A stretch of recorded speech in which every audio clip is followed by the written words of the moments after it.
the European Central Bank, or ECB, has been raising its interest rates to fight inflation in the Eurozone. Inflation is the increase in the prices of goods and services over time.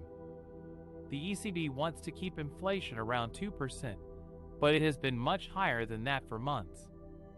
In May 2023, the ECB raised its main deposit rate to 3.25%. This is the rate that banks get for keeping their money at the ECB overnight. The higher the rate, the more incentive for banks to save rather than lend.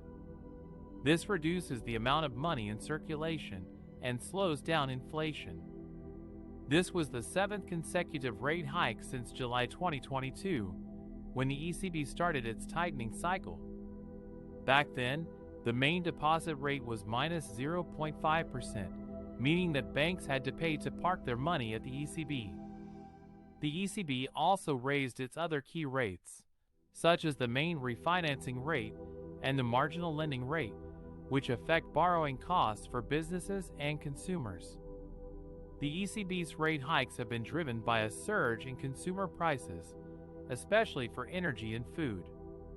In April 2023, inflation in the Eurozone reached 7%, the highest level since the ECB blamed this on temporary factors, such as supply chain disruptions, higher commodity prices, and base effects from the pandemic. However, the ECB also acknowledged that underlying price pressures were strong and persistent.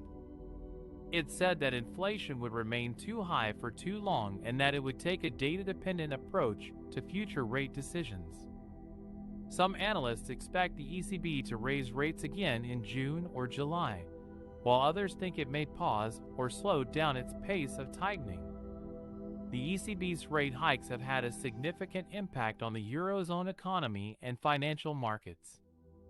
They have made borrowing more expensive for households and businesses, which could dampen spending and investment. They have also strengthened the euro against other currencies, which could hurt exports and growth. On the other hand, the ECB's rate hikes have also signaled confidence in the economic recovery and helped to anchor inflation expectations. They have also reduced the need for other forms of monetary stimulus, such as bond buying programs.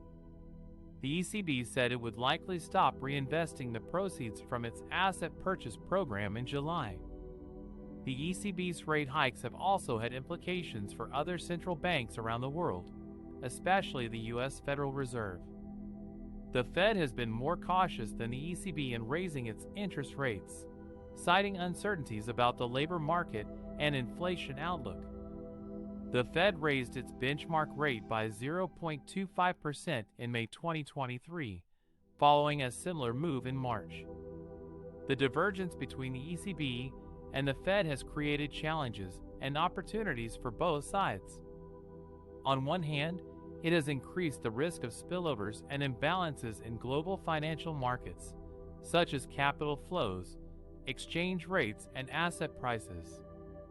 On the other hand, it has also allowed for more policy space and flexibility for each central bank to respond to their own domestic conditions. The ECB's rate hike in May 2023 was a milestone in its efforts to tame inflation and normalize monetary policy after years of ultra-low interest rates. However, it was not the end of its journey. The ECB still faces many uncertainties and trade-offs in its policy decisions going forward.